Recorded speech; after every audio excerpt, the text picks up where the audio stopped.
Dear students, a very warm welcome to all of you in my today's lecture of Managerial Economics. In today's lecture, we will cover the topic pricing under oligopoly या फिर हम इसको price rigidity under oligopoly के नाम से भी जानते हैं. This is also known with the name of kinked demand curve. जैसा कि प्रीवियस लेक्चर में हम डिस्कस कर रहे थे अबाउट द ओलिगोपोली कंपटीशन, जिसमें मैंने आपसे डिस्कस किया था जब मार्केट में फ्यू फर्म्स अवेलेबल हो जो या तो होमोजीनियस या फिर डिफरेंशिएटेड प्रोडक्ट्स को प्रोड्यूस कर रही हो, तो हम ऐसे कंपटीशन को ओलिगोपोली कंपटीशन का नाम देते हैं. इसके साथ साथ मैंने इसके डिफरेंट फीचर्स आपसे डिस्कस किए थे और इसके क्लासिफिकेशन को भी मैंने डिस्कस किया था. आज के लेक्चर में हम डिस्कस करेंगे कि अगर ओलिगोपोली मार्केट में हमें प्राइसिंग को फॉलो करना हो या प्राइस डिटरमाइन करना हो तो उसके लिए हम किस तरीके से प्राइसिंग को डिटरमाइन कर सकते हैं.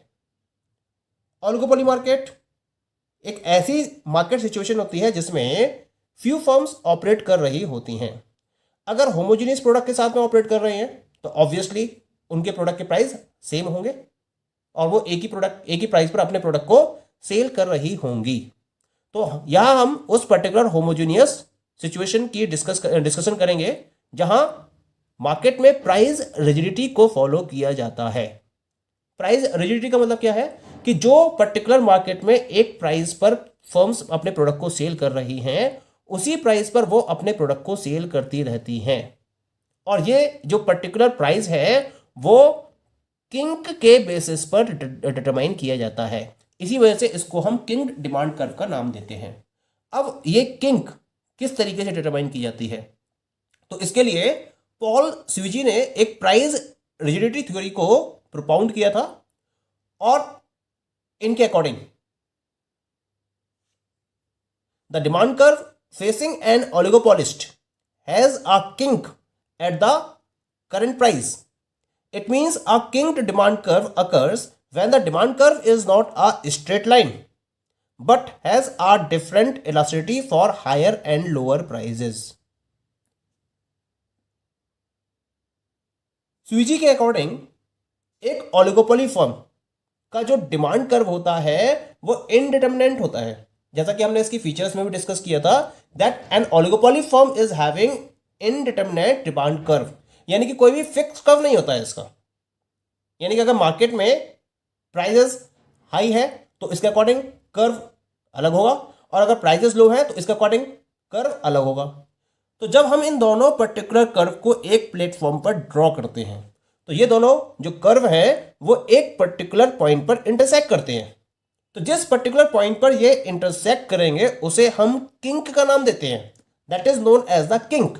और उस किंक के करस्पॉन्डिंग जो प्राइस डिटरमाइन किया जाता है वही करंट प्राइस कहलाता है. और जितनी भी फर्म है मार्केट के अंदर वो उसी पर्टिकुलर करंट प्राइस पर अपने प्रोडक्ट को सेल करेंगी. यानी कि कर्व की इनडिटरमिनेटनेस के बेसिस पर जो कि हायर और लोअर प्राइजेस की सिचुएशन के बेसिस पर क्रिएट होती हैं उसके अकॉर्डिंग हम ओलिगोपोली फर्म के प्राइस को डिटरमाइन करते हैं. पॉइंट क्लियर हो गया. इसका मतलब ओलिगोपोली का ये जो मॉडल है वो ये सजेस्ट करता है आपको कि जो प्राइजेस हैं वो क्या होते हैं, वो बहुत रिजिड होते हैं and that firms face different effect for both increasing price और डिक्रीजिंग प्राइस. यानी कि कोई भी फर्म है मार्केट के अंदर वो इसी पर्टिकुलर करंट प्राइस पर अपने प्रोडक्ट को सेल करने के लिए मजबूर होती है.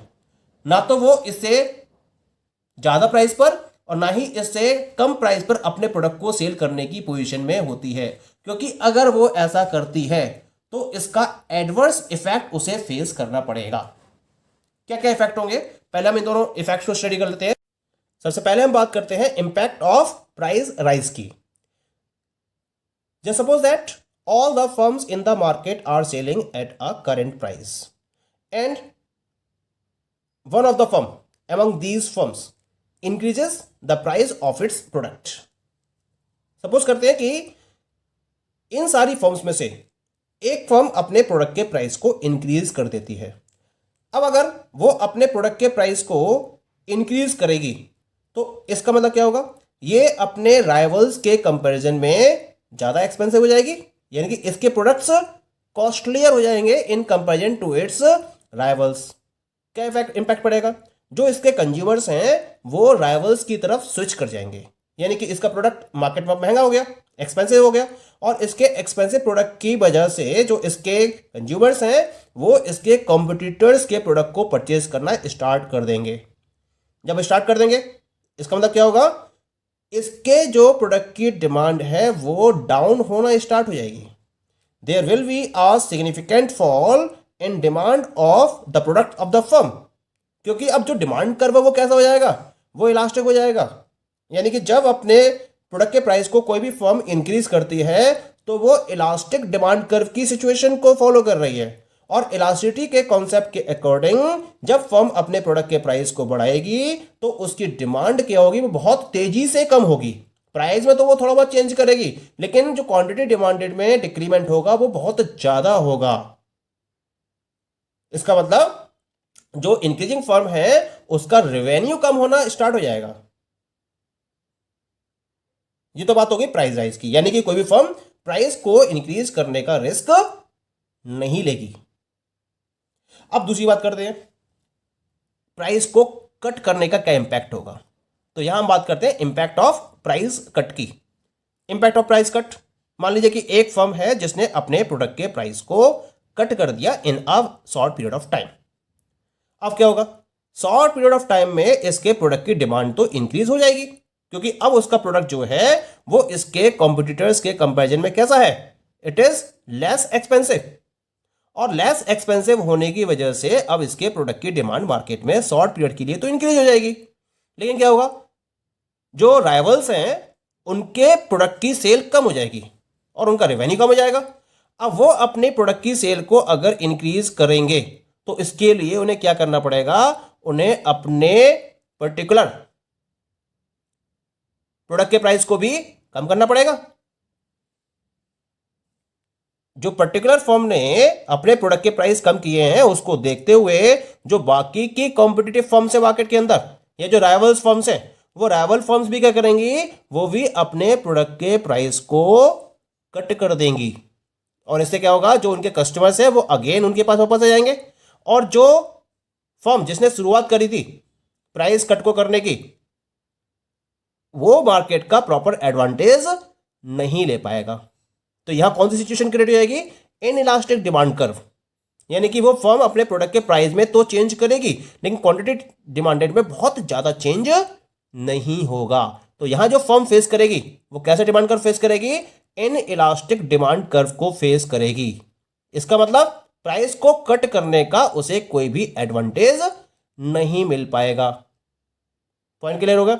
यानी कि वो चाहे अपने प्राइस को राइज करे तो वो इलास्टिक डिमांड कर्व की सिचुएशन को फेस करेगा, तो उसका कोई बेनिफिट नहीं मिलेगा उसको, या फिर वो अपने प्राइस कट या प्राइस को वो कट कर दे तो वो इन इलास्टिक डिमांड कर्व की सिचुएशन को फेस करेगा, तो भी उसको प्राइस कट करने का कोई भी एडवांटेज नहीं मिलेगा।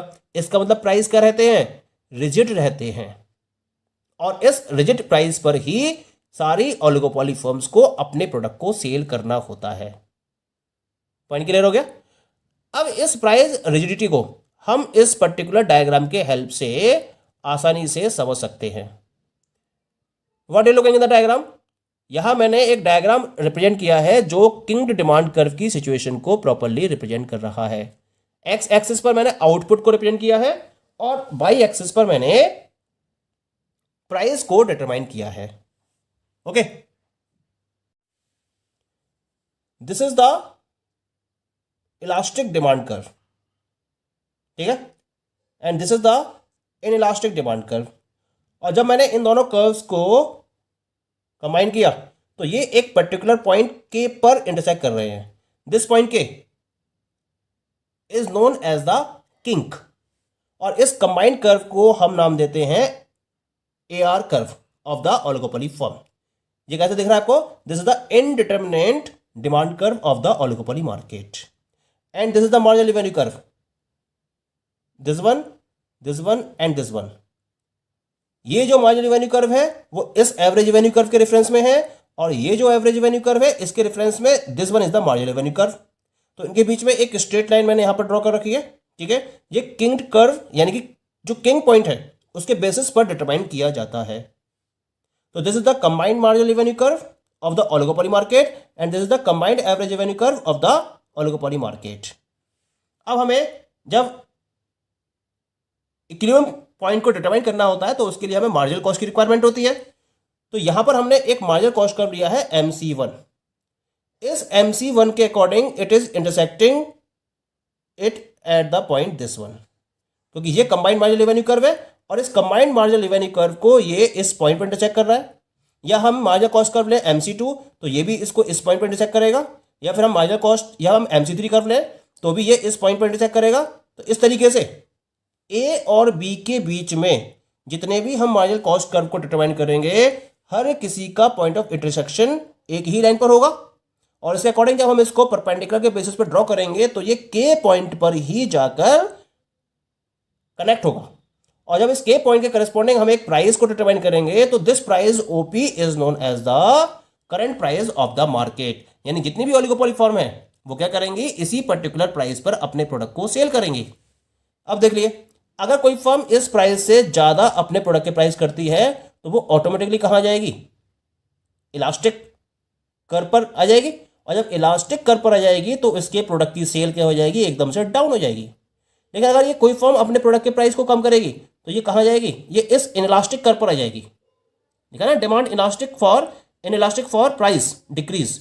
तो यहां पर अगर कोई फर्म अब डिक्रीज करेगी तो वो इस कर्व पर आ जाएगी, और इस कर्व पर ये इनइलास्टिक सिचुएशन है, यानी कि इस प्राइस कट की वजह से उसको मार्केट का कोई बेनिफिट नहीं मिलेगा, क्योंकि उसकी क्वांटिटी डिमांडेड में बहुत ज्यादा चेंज नहीं होगा। इसका मतलब जितनी फर्म्स है वो इसी पर्टिकुलर प्राइस यानी कि OP पर अपने प्रोडक्ट को सेल कर रही होंगी, ना तो इससे ज्यादा प्राइस करेंगी और ना ही इससे कम प्राइस करेंगी। तो this situation is known as the price rigidity situation of the oligopoly market, क्योंकि यहां पर दोनों डिमांड कर्व के बेसिस पर किंग क्रिएट होती है और इस किंग के बेसिस पर करंट प्राइस को डिटरमाइन किया जाता है। इसी वजह से हम इस कर्व को किंग डिमांड कर्व के नाम से भी जानते हैं। इस तरह से हम ओलिगोपोली मार्केट में प्राइस को प्रॉपर्ली डिफाइन कर सकते हैं। Okay, thank you.